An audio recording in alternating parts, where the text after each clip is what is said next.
ತಮ್ಮ ಮಾತುಗಳನ್ನು ಪ್ರಸ್ತುತಪಡಿಸಿದ doctor M R N ಮೂರ್ತಿಯವರೇ, ನಂತರ ನಿರೂಪಕರಾದ ಶ್ರೀ ಮಂಜುನಾಥ್ರವರೇ, ನಮ್ಮ ಆತ್ಮೀಯ ಸ್ನೇಹಿತರಾದ ಬಸವರಾಜ್ ಅವರೇ, ಹಿರಿಯರಾದ ಪದ್ಮಶ್ರೀ ಸಿ ಆರ್ ಚಂದ್ರಶೇಖರ್ ಅವರೇ, ಸಭೆ ನಮ್ಮ ಆತ್ಮೀಯ ಮಿತ್ರರಾದ ಕೆ ವಿ ಮಹಾದೇವಪ್ಪನವರೇ, ಪ್ರಸಿದ್ಧ ಮಾತುಗಾರರಾದ ರಾಜನಾಯಕರವರು, ಇನ್ನು ಭಾಳ ಜನ ಇದ್ದಾರೆ, ಭಾಳ ಜನ ಪರಿಚಯ ಇದ್ದಾರೆ. ನಮಗೆ 20-30 ವರ್ಷಗಳ ಹಳೆಯ ಸ್ನೇಹ. ಕರ್ನಾಟಕ ವಿಚಾರವಾದಿ ಸಂಘ ಶುರುವಾದಾಗ ಪ್ರೊಫೆಸರ್ ನಟರಾಜ್ ಎಸ್ ನಟರಾಜ್ ಮತ್ತು ಪ್ರೊಫೆಸರ್ ಸುಬ್ಬರಾವ್ ಅವ್ರ ಮನೆಯಲ್ಲಿ ಮೊದಲನೇ ಸಭೆ ಮಾಡಿದಾಗ ನಾನು ಕೂಡ ಇದ್ದೆ. ಅವತ್ತಿಂದ ಕೂಡ ನಾನು ನಟರಾಜು ಮತ್ತು ಬಸವರಾಜು ಮಹಾದೇವಪ್ಪನವರು ನಾವೆಲ್ಲ ಒಟ್ಟಿಗೆ ಇದ್ದೀವಿ. ಕರ್ನಾಟಕದಲ್ಲಿ ಈ ವೈಚಾರಿಕತೆಗೆ ಅದನ್ನು ಮುಂದುವರಿಸಬೇಕು ಅನ್ನೋ ಒಂದು ವಿಚಾರದಲ್ಲಿ ಭಾಳಷ್ಟು ಪ್ರಯತ್ನಗಳಾಗಿವೆ. ಈ ನಿಟ್ಟಿನಲ್ಲಿ ನಾನು ಮಾತಾಡ್ತಾ ಹೋದ್ರೆ ಭಾಳ ಹೊತ್ತಾಗುತ್ತೆ ಅದೇ ವಿಷಯದ ಬಗ್ಗೆ. ಆದರೆ ಸ್ಥೂಲವಾಗಿ ನಾನು ಹೇಳ್ತೀನಿ, ಈ ಕರ್ನಾಟಕದ ಮೂಢನಂಬಿಕೆ ವಿರೋಧಿ ಕಾಯ್ದೆ ಏನು ಬಂತು ಅದು ಪ್ರಸ್ತುತಪಡಿಸಿದಾಗ ನಿರ್ಮೂಲನೆ ಮಠದಲ್ಲಿ ಮಹಾದೇವಪ್ಪನವರಿದ್ದರು. ಅದಕ್ಕೆ ಸಹಿ ಹಾಕಿದವನು ನಾನು ಕೂಡ ಒಬ್ಬ, 6ನೇ ಸಹಿ ನಂದು. ಸೊ ಈ ರೀತಿ ಮೂಢನಂಬಿಕೆ ನಿರ್ಮೂಲನೆ ಮಾಡೋದಕ್ಕೆ ಭಾಳ ಪ್ರಯತ್ನಗಳನ್ನು ನಾನು ಕೂಡ ಮಾಡಿದ್ದೀನಿ. ಸೊ ನಂತರ ಲಾಲ್ಬಾಗ್ನಲ್ಲಿ ಗ್ರಹಣ ಆದಾಗ ಉಪ್ಪಿಟ್ಟು ತಿಂದವ್ರು ನಾವೆಲ್ಲ ಒಟ್ಟೊಟ್ಟಿಗೆ ಅದು ಜ್ಞಾಪಕ ಬರುತ್ತೆ. ಸೊ ಆ ರೀತಿ ನಾವು ಎಷ್ಟೇ ಪ್ರಯತ್ನ ಮಾಡಿದ್ರೂ ಕೂಡ ಈ ಮೂಢನಂಬಿಕೆ ಅಥವಾ ಅವರು ರಾಜನಾಯಕ ಅವರು ಹೇಳಿದ ಹಾಗೆ ಅಂಧಶ್ರದ್ಧೆ ಸ್ವಲ್ಪ ಮಟ್ಟಿಗೆ ಕಡಿಮೆ ಆಗ್ತಾಯಿದ್ರು ಕೂಡ ಇನ್ನೂ ಭಾಳಷ್ಟು ಇದೆ ನಮ್ಮಲ್ಲಿ. ಅದಕ್ಕೆ ಮುಖ್ಯವಾಗಿ ಹೆಣ್ಣುಮಕ್ಳು ಕಾರಣ ಅಂತ ಅವ್ರು ನೇರವಾಗಿ ಹೇಳಿಬಿಟ್ರು. ಅವರು ಹೆಣ್ಮಕ್ಳು ತಪ್ಪು ತಿಳ್ಕೊಬಾರ್ದು. ನಮ್ಮ ಮನೆಯಲ್ಲೂ ಇದೇ ಸಮಸ್ಯೆ. ನಾನು ಎಷ್ಟೇ ವಿರೋಧ ಮಾಡಿದ್ರು ಕೂಡ ಅವ್ರ ಪಾಡಿಗೆ ಅವರು ಮುಂದುವರಿಸ್ತಾ ಇರ್ತಾರೆ. ನಾನು ಟಿ ವಿಗೆ ಚರ್ಚೆಗಳಿಗೆ ಹೋದಾಗ ವಾರ್ನಿಂಗ್ ಕೊಟ್ಟು ಕಳಿಸ್ತಾರೆ, ನೀವು ದಯವಿಟ್ಟು ಸಂಪ್ರದಾಯದ ಬಗ್ಗೆ ಏನು ಮಾತಾಡಬೇಡಿ ಅಂತ. ಸೊ ಅವ್ರು ವಾರ್ನಿಂಗ್ ಜವಾಬ್ದಾರಿ ಇಟ್ಕೊಂಡೆ ನಾನು ಹೋಗಿರ್ತೀನಿ. ಸೊ ಹಾಗೆ ಏನಿವೆ ಇದು ಈ ನಿಟ್ಟಿನಲ್ಲಿ ಈ ಒಂದು ವೇದಿಕೆ ಏನಿದೆ, ಕರ್ನಾಟಕ ಜ್ಞಾನ ವಿಜ್ಞಾನ ಸಮಿತಿ ಕಾರ್ಯಕ್ರಮಗಳು, ನಮ್ಮ ಆತ್ಮೀಯರಾದ ಶ್ರೀಧರ್ ಅವರು ಹೇಳಿದ್ದಾರೆ. ಶ್ರೀಧರ್ ಅವರು ನನ್ನನ್ನು ಬಹಳ ಕಾರ್ಯಕ್ರಮಗಳು ಕರೀತಾ ಇರ್ತಾರೆ, ಹೋಗ್ತಾ ಇರ್ತೀನಿ. ಸೊ ಬಹಳಷ್ಟು ಕಡೆ ಈ ವಿಚಾರ ಹರಡ್ತಾ ಇದೆ. ಸೊ ಇವತ್ತಿನ ಈ ಸಭೆಯಲ್ಲಿ ಭಾಗವಹಿಸ್ತಾ ನನಗೆ ಭಾಳ ಸಂತೋಷ ಆಗಿದೆ. ನಾನು ನೋಡಿದ್ರೆ ಎಲ್ಲರೂ ಕೂಡ ಹಿರಿಯರೇ ಇದ್ದೀರಾ, ನನಗಿಂತ ಹಿರಿಯರಿದ್ದೀರಾ, ಪ್ರಬುದ್ಧರು, ರೈಟ್ ಮೈಂಡ್ಸ್ ಅಂತೀವಲ್ಲ ಹಾಗೆ ಮೆಚೂರ್ಡ್ ಮೈಂಡ್ಸ್. ಸೊ ಇಂಥವ್ರ ಮುಂದೆ ನನ್ನ ಕೆಲವು ಹೊಸ ವಿಚಾರಗಳನ್ನು ಪ್ರಸ್ತುತಪಡಿಸ್ಬೇಕಾದ್ರೂ ನಾನು ಭಾಳ ಎಚ್ಚರಿಕೆಯಿಂದ ನಾನು ಮಾತನಾಡಬೇಕಾಗಿದೆ. ಸೊ ಈಗಾಗಲೇ ಎಚ್ಚರಿಕೆ ಇದ್ದು ಕೂಡ ಕೆಲವು ಕಲ್ಲೆಟ್ಗಳು ನನಗೆ ಬಿದ್ದಿದೆ, ಅದು ಬೇರೆ ವಿಷಯ. ಸೊ ಎಲ್ಲ ವಿಜ್ಞಾನಿಗಳ ಥರ ನಾನು ಕೂಡ ಕೆಲವು ಹೊಡೆತಗಳನ್ನು ತಿಂದಿದ್ದೀನಿ. ಸೊ ಅದ್ರ ಬಗ್ಗೆ ಸ್ಥೂಲವಾಗಿ ಹೇಳ್ತೀನಿ. ಸೊ ಇವತ್ತಿನ ಸಭೆಯಲ್ಲಿ ನನಗೆ ಕೊಟ್ಟಿರೋ ವಿಷಯ ಹವಾಮಾನ ಬದಲಾವಣೆ ಮತ್ತು ಭೂವೈಜ್ಞಾನಿಕ ಸತ್ಯಗಳು ಅಂತ. ನಾನು ಭಾರತೀಯ ಭೂವೈಜ್ಞಾನಿಕ ಸರ್ವೇಕ್ಷಣಾ geological survey of India doctor ನಮ್ಮ ಎಂ ಆರ್ ಎನ್ ಮೂರ್ತಿಗಳು ಮೆನ್ಷನ್ ಮಾಡಿದ್ರು. ಬ್ರಿಟಿಷರು 1851ರಲ್ಲಿ ಆರಂಭಿಸಿದ ಸಂಸ್ಥೆ. ಆ ಸಮಯದಲ್ಲಿ 1835, 40, 50 ಸಮಯದಲ್ಲಿ ಎಲ್ಲ ಸರ್ವೆಗಳು ಆರಂಭವಾದವು. Survey of India, botanical survey of India, zoological survey of India, ನಮ್ಮದು ಜಿಯಾಲಜಿಕಲ್ ಸರ್ವೆ ಆಫ್ ಇಂಡಿಯಾ 1851ರಲ್ಲಿ. ಈಗಾಗಲೇ 176 ವರ್ಷಗಳಾಗಿವೆ. ಸೊ ಆ ಸಂಸ್ಥೆಯಲ್ಲಿ ಕೆಲಸ ಮಾಡಿದ ಹೆಮ್ಮೆ ನನಗಿದೆ, ಅಖಿಲ ಭಾರತ ಸೇವೆ. ಸೊ ನಾನು ಭೂಪಾಲಿಗೆ ಸೇರಿಕೊಂಡೆ ಮೊದಲಿಗೆ, ಫಸ್ಟ್ ಪೋಸ್ಟಿಂಗ್ 1978 UPSC ಸೆಲೆಕ್ಷನ್ ಆದಮೇಲೆ 78 MSc ಇಲ್ಲೇ ಪಕ್ಕದ ಸೆಂಟ್ರಲ್ ಕಾಲೇಜಿನಲ್ಲಿ ಓದಿದ್ದು. ಅದು ಲಾಸ್ಟ್ ಇಲ್ಲಿ. ಆಮೇಲೆ ನಾನು ಭಾರತಕ್ಕೆ ಶಿಫ್ಟ್ ಆಯಿತು ಡಿಪಾರ್ಟ್ಮೆಂಟ್. ಆ ಬ್ಯಾಚಿನ ಟಾಪರ್ ಆಗಿದ್ದೆ ನಾನು. ಸೊ ಅದೇ ಸಮಯದಲ್ಲಿ ಥ್ಯಾಂಕ್ ಯು UPSC ಸೆಲೆಕ್ಷನ್ ಆಯಿತು. ಭೂಪಾಲ್ಗೆ ಹೋದೆ. ಭೂಪಾಲ್ 5 ವರ್ಷ, ಹೈದರಾಬಾದ್ ಒಂದು 8 ವರ್ಷ, ನಂತರ ಕರ್ನಾಟಕ ಒಂದು 15 ವರ್ಷ ಮಾಡಿದೆ. ಶಿಲಾಂಗ್ ಮೇಘಾಲಯ ನಾರ್ತ್ ಈಸ್ಟ್ 2 ವರ್ಷ ಮಾಡಿದೆ. ಡೆಲ್ಲಿನಲ್ಲಿ ಮಿನಿಸ್ಟ್ರಿ ಆಫ್ ಮೈನ್ಸಲ್ಲಿ ಶಾಸ್ತ್ರಿ ಭವನದಲ್ಲಿ 1 ವರ್ಷ ನಿರ್ದೇಶಕನ ಕೆಲಸ ಮಾಡಿದೆ. ಇದು ನನ್ನ ವೃತ್ತಿಯ ಹಿನ್ನೆಲೆ. ನಾನು ವೃತ್ತಿ ಸಮಯದಲ್ಲಿ 100ಕ್ಕೆ 100 ವೃತ್ತಿನಲ್ಲೇ ತೊಡಕೊಂಡಿದ್ದು ವೈಜ್ಞಾನಿಕ ಕೆಲಸಗಳಲ್ಲಿ. ನಮ್ಮ ಮುಖ್ಯ ಕೆಲಸ ಈ ಭೂವೈಜ್ಞಾನಿಕ ಮಾನಚಿತ್ರಣ. ದೇಶದ ಮೂಲೆ ಮೂಲೆಗೆ, ಒಳ ಪ್ರದೇಶಗಳಿಗೆ ಹೋಗಿ, ಅಲ್ಲಿ ಯಾರೂ ಹೋಗಲ್ಲ, ಬಾರ್ಡರ್ ಏರಿಯಾವರೆಗೂ ಹೋಗ್ತೀವಿ ನಾವು. ಮಣಿಪುರ ಬರ್ಮಾ ಬಾರ್ಡರ್ನಲ್ಲಿ ಒಂದು 25 ಕಿಲೋಮೀಟ್ರ್ ಯಾರೂ ಹೋಗಲ್ಲ. ನಾವು ಹೋಗೋಕ್ಕಾಗಿಲ್ಲ, ಅದು ಬೇರೆ ವಿಷಯ. ಆದರೆ ಇಡೀ ದೇಶದ ಮಾನಚಿತ್ರಣ ಮಾಡೋ ಕಾರ್ಯ ನಮ್ಮ ಪ್ರಾಥಮಿಕ ಜವಾಬ್ದಾರಿ. ಅದನ್ನು ಈಗಾಗಲೇ ಮಾಡಿದ್ದೀವಿ. ಜೊತೆಗೆ ಅದರಲ್ಲಿರ್ತಕ್ಕಂತಹ ದೊಡ್ಡ ದೊಡ್ಡ ಖನಿಜ ನಿಕ್ಷೇಪಗಳನ್ನು ಕಂಡುಹಿಡಿಯೋದು ನಮ್ಮ ಕೆಲಸ. ಬ್ರಿಟಿಷರು ಈ ಒಂದು ಉದ್ದೇಶದಲ್ಲೇ ಅವರು ಆರಂಭ ಮಾಡಿದ್ದು GSIನ. ದಕ್ಷಿಣ ಆಫ್ರಿಕಾದಲ್ಲಿ ಜೋಹಾನ್ಸ್ಬರ್ಗ್ನಲ್ಲಿ ದೊಡ್ಡ ಚಿನ್ನದ ನಿಕ್ಷೇಪ ಸಿಕ್ಕಿದ ಮೇಲೆ ದಕ್ಷಿಣ ಆಫ್ರಿಕಾ ಮತ್ತು ದಕ್ಷಿಣ ಭಾರತದ ಜಿಯಾಲಜಿಕಲ್ ಮ್ಯಾಪ್ಸ್ ಪಕ್ಕದಲ್ಲಿ ಇಟ್ಕೊಂಡು ನೋಡಿದ್ರೆ ಜಿಯಾಲಜಿಕಲ್ ಸೆಟಪ್ ಒಂದೇ ರೀತಿ ಇದೆ. ಅಲ್ಲಿ ದೊಡ್ಡ ನಿಕ್ಷೇಪ ಇದ್ದರೆ ಇಲ್ಲೂ ಕೂಡ ಇರಬೇಕು ಅಂತ ಅವರು ಸರ್ವೆ ಮಾಡ್ಕೊಂಡು ಶುರು ಮಾಡಿದ್ರು ಎಲ್ಲ ಕಡೆ. ಬ್ರೂಸ್ ಫುಟ್ ಅಂತ, ಡಾಕ್ಟರ್ ಬ್ರೂಸ್ ಫುಟ್ ಅಂತ ಒಬ್ಬ ದೊಡ್ಡ ಭೂವಿಜ್ಞಾನಿ, ಆತ ದೊಡ್ಡ ಆರ್ಕಿಯಾಲಜಿಸ್ಟ್ ಕೂಡ. ASIನವರು ಇವ್ರು ನಮ್ಮವರು ಅಂತಾರೆ, ನಾವು GSIನವರು ಇವ್ರು ನಮ್ಮವರು ಅಂತೀವಿ. ಹಾಗೆ ಎರಡೂ ಸೇರಿದ ಮೇಧಾವಿ ಅವರು ಡಾಕ್ಟರ್ ಬ್ರೂಸ್ ಫುಟ್ ಅಂತ. ಅವರು ಈ ಹಟ್ಟಿ, ಚಿತ್ರದುರ್ಗ, ರಾಮಗಿರಿ ಅಥವಾ ಮಧ್ಯಪ್ರದೇಶ ಅಥವಾ ಆಂಧ್ರ ಪ್ರದೇಶದ ಬೇರೆ ಬೇರೆ ಭಾಗಗಳು, ಕರ್ನಾಟಕ, KGF, ಆಮೇಲೆ ಜಾರ್ಖಂಡು, ಛತ್ತೀಸ್ಗಢ, ಭಾರತದ ಎಲ್ಲ ಕಡೆ, ರಾಜಸ್ಥಾನ ಎಲ್ಲ ಕಡೆ ಪ್ರವಾಸ ಮಾಡಿ ಹಳೆಯ ಚಿನ್ನದ ಗಣಿಗಳು ಹೇಳಿದ್ದು ಬಹಳ ಪ್ರಾಚೀನದ್ದು. ವೇದಗಳ ಕಾಲದಲ್ಲಿ ಕೂಡ ಚಿನ್ನದ ಸಂಶೋಧನೆ ನಡೆದಿತ್ತು. ಚಿನ್ನಕ್ಕೆ 18 ಹೆಸರುಗಳಿವೆ ಸಂಸ್ಕೃತದಲ್ಲಿ. ಅವ್ರಿಗೆ ಆ ಚಿನ್ನದ ನಾಣ್ಯಗಳು ಬಳಕೆಯಲ್ಲಿತ್ತು. ಅವರು ಗಣಿಗಳು ಮಾಡಿಬಿಟ್ಟಿದ್ದಾರೆ 8,000 ವರ್ಷಗಳ ಹಿಂದೆ. ಅದರ ಆಧಾರದ ಮೇಲೆ ಕೆಲವು ಉತ್ತಮ ಗಣಿಗಳನ್ನು ಬ್ರಿಟಿಷರು ಅಭಿವೃದ್ಧಿಪಡಿಸಿದ್ರು.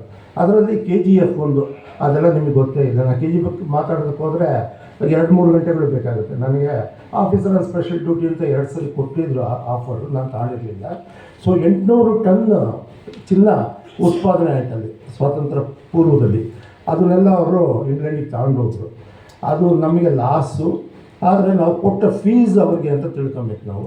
ಯಾತಕ್ಕೋಸ್ಕರ ನಮಗೆ ಬೇರೆ ಎಲ್ಲವನ್ನೂ ಅವರು ಕೊಟ್ಟಿದ್ದಾರೆ. ಇವತ್ತಿನ ದಿವಸ ನಾವು ಏನು ಅನುಭವಿಸ್ತಾ ಇದ್ದೀವಿ, ಪ್ರಪಂಚದ ಅಗ್ರಗಣ್ಯ ರಾಷ್ಟ್ರ ಆಗೋ ನಿಟ್ಟಿನಲ್ಲಿ ನಾವೇನು ಪ್ರಗತಿ ಸಾಧಿಸಿದ್ದೀವಿ, ಅದಕ್ಕೆಲ್ಲ ಕಾರಣವಾದಂತಹ ಸೈನ್ಸ್ ಆ್ಯಂಡ್ ಟೆಕ್ನಾಲಜಿ ಇರ್ಬೋದು, ಮಿಲಿಟ್ರಿ ಇರ್ಬೋದು, ಮಾಡರ್ನ್ ಮೆಡಿಸಿನ್ ಇರ್ಬೋದು, ಮಾಡರ್ನ್ ಜುಡಿಷಿಯರಿ ಇರ್ಬೋದು, ರೈಲ್ವೆ ನೆಟ್ವರ್ಕ್ ಇರ್ಬೋದು, ರೆವಿನ್ಯೂ ಕಲೆಕ್ಷನ್ ಸಿಸ್ಟಮ್ ಇರ್ಬೋದು, ಪ್ರತಿಯೊಂದು ಕೂಡ ಅವರು ಆರಂಭಿಸಿದ್ದೆ. ಅವರ ಕೊಡುಗೆ ನಮ್ಮ ದೇಶಕ್ಕಾದ ಲಾಭ. ಅದು ನಾವು 800 ಟನ್ ಗೋಲ್ಡ್ ಫೀಸ್ ಕೊಟ್ಟಿದ್ದೀವಿ. ಒಂದು 50 ದೊಡ್ಡ ದೊಡ್ಡ ವಜ್ರಗಳನ್ನು ಕೂಡ ತಗೊಂಡೋದ್ರು. ಕೊಹಿನೂರು, ಪೀಚು, ರಿಜೆಂಡು, ಆ ಥರ ದೊಡ್ಡ ದೊಡ್ಡ 100, 200, 300 ಕ್ಯಾರೆಟ್ ದೊಡ್ಡ ವಜ್ರಗಳನ್ನ ನಾವು ತಗೊಂಡೋದ್ರು. ಅದು ಬೇರೆ ವಿಷಯ. ಸೊ ಇದು ಭೂವೈಜ್ಞಾನಿಕ ಹಿನ್ನೆಲೆ. ನಾನು ಖನಿಜ ಸಂಶೋಧನೆಯಲ್ಲಿ ತೊಡಗಿ ಕೆಲವು ಸಣ್ಣ ಪುಟ್ಟ ಚಿನ್ನದ ಗಣಿಗಳನ್ನು, ವಜ್ರದ ಗಣಿಗಳನ್ನು, ಒಂದು rare earth element deposit links ಬರುತ್ತೆ, ಅದನ್ನು ಬೆಳಕಿಗೆ ತಂದಿದ್ದೀನಿ. ಸೊ ನಾನು ರಿಟೈರ್ ಆಗೋ ಟೈಮ್ನಲ್ಲಿ ಕೊಟ್ಟ ಕೆಲವು ಪ್ರಪೋಸಲ್ಸ್ ಇವತ್ತು ಒಳ್ಳೆ ರಿಸಲ್ಟ್ ಬರ್ತಾ ಇದೆ. ಸೊ ಆ ರೀತಿ ಖನಿಜ ಕ್ಷೇತ್ರ ನನ್ನ ಕ್ಷೇತ್ರ. ಆ್ಯಕ್ಚುಲಿ ಖನಿಜ ಅನ್ವೇಷಣೆ ಮಾಡೋದು. ಅದು ಬಿಟ್ಟು ರಿಟೈರ್ ಆದಮೇಲೆ ನಾನು ಬರಹದಲ್ಲಿ ತೊಡ್ಕೊಂಡೆ. ಅನುವಾದ ಕ್ಷೇತ್ರದಲ್ಲಿ ಇದುವರೆಗೂ 45 ಪುಸ್ತಕಗಳನ್ನು ಮಾಡಿದ್ದೀನಿ, ಒಳ್ಳೊಳ್ಳೆ ಪುಸ್ತಕಗಳು ಕೆಲವೆಲ್ಲ.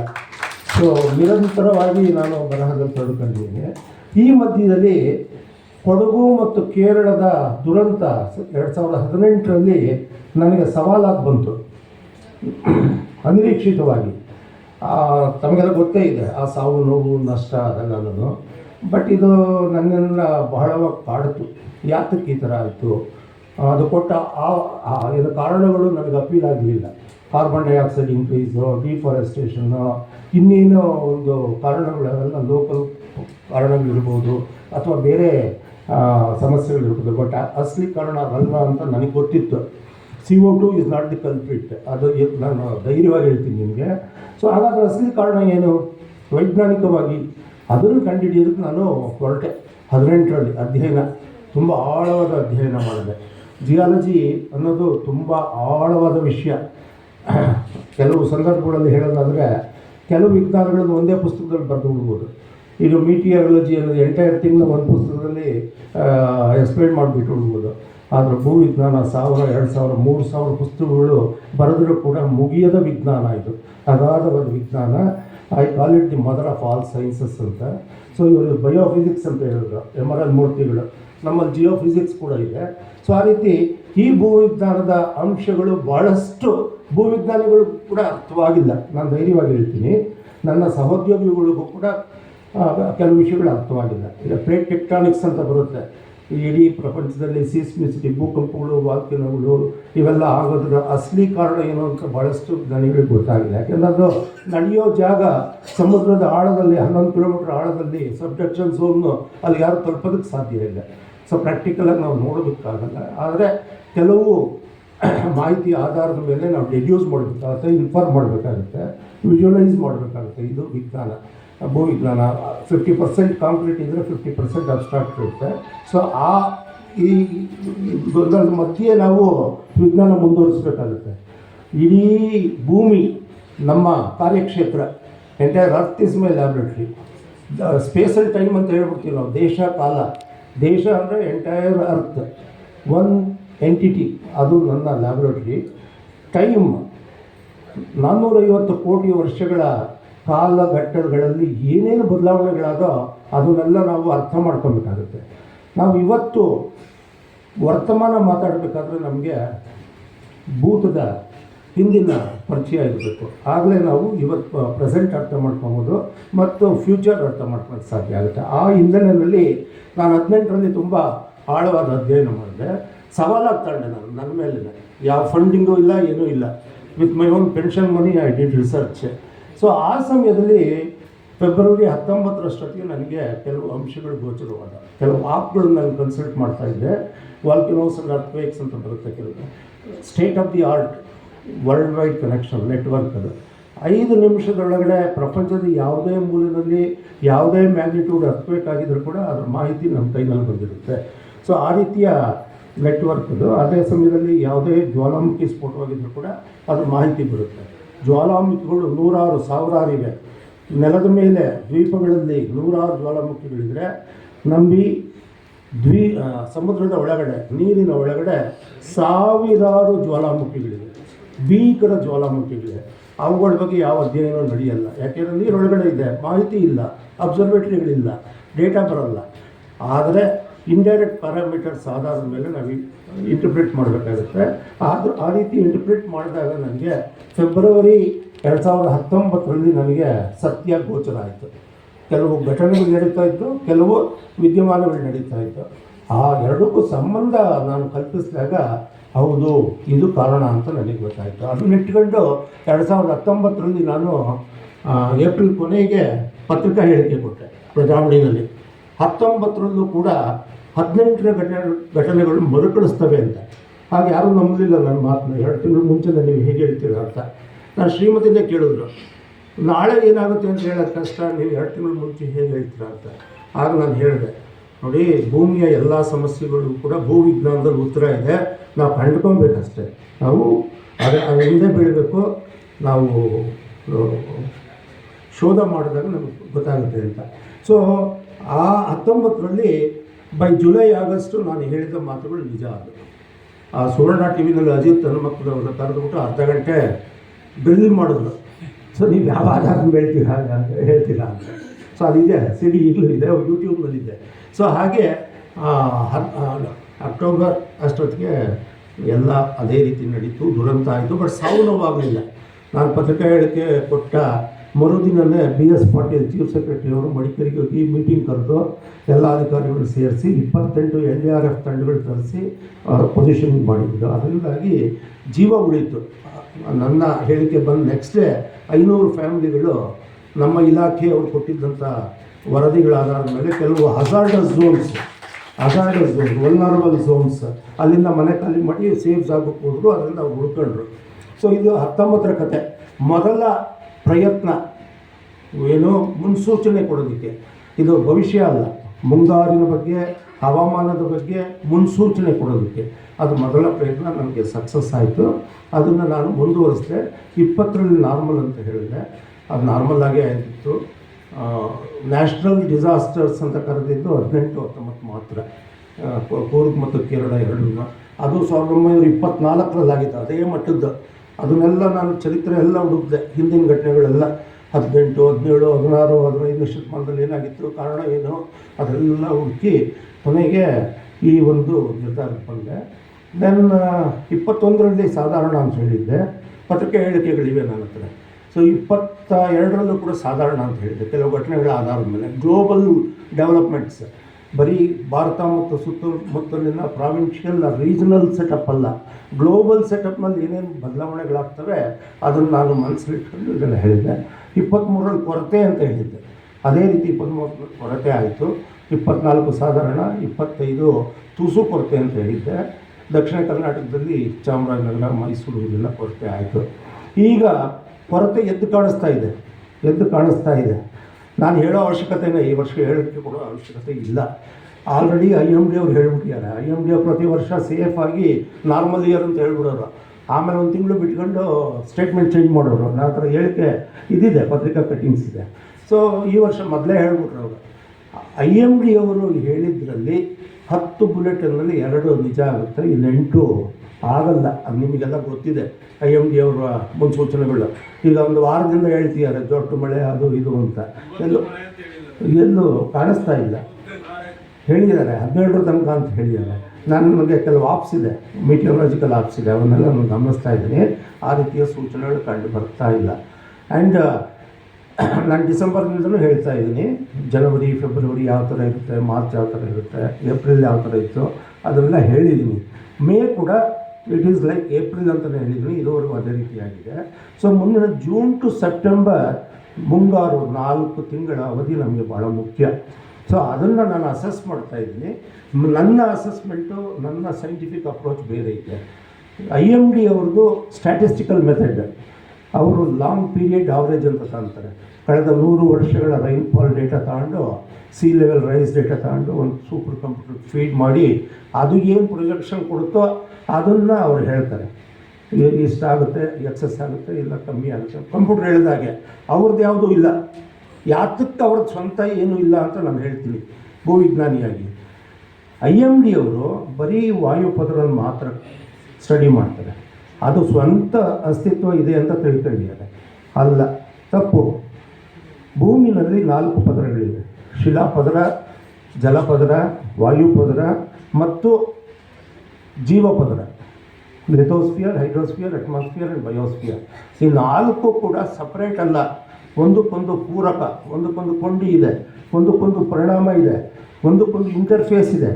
ಅದನ್ನು ನಾವು ಭೂವಿಜ್ಞಾನಿಗಳು ಅರ್ಥ ಮಾಡ್ಕೊಂಡಿದ್ದೀವಿ. ನಮ್ಮ ಸಹೋದ್ಯೋಗಿಗಳು ಲಿಥೋಸ್ಫಿಯರಿಗೆ ಸ್ಟಡಿ ಮಾಡ್ತಾರೆ, ದೊಡ್ಡ ದೊಡ್ಡ ಮಿನರಲ್ ಡಿಪಾಸಿಟ್ ಕಂಡು ಹಿಡಿದಿದ್ದು, ಅಥವಾ ಹೈಡ್ರೋಜಿಯಾಲಜಿ ನೀರಿನ ಮಾಡ್ತಾರೆ.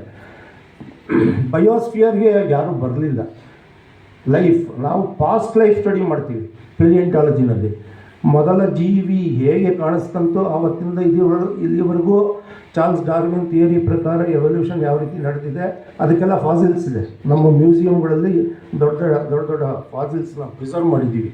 ಓಕೆ, ನಮ್ಮ ಭಾರತ ದೇಶದ ವಿವಿಧ ಜಾಗಗಳಲ್ಲಿ ಇದುವರೆಗೂ ಮಾನವ ಹೇಗೆ ಈ ಹಂತಕ್ಕೆ ಬಂದ ಅದ್ರ ಬಗ್ಗೆ ಎಲ್ಲ ಸಂಪೂರ್ಣವಾಗಿ ವಿವರ ನಮ್ಮ ಹತ್ರ ಇದೆ. ಸೊ ಇದು ನಮ್ಮ ಪೆಲಿಯಂಟಾಲಜಿ. ಬಯೋಸ್ಫಿಯರ್ ಇವತ್ತಿನ ಜೀವ ಅಧ್ಯಯನ ಮಾಡ್ತಾರೆ, ಬಾಟ್ನಿ ಮತ್ತು ಝುವಾಲಜಿ. ಮುಂದಕ್ಕೆ ಹೇಗೆ ಅದು ಅವರಲ್ಲಿ ಮಾತಾಡೋದಿಲ್ಲ.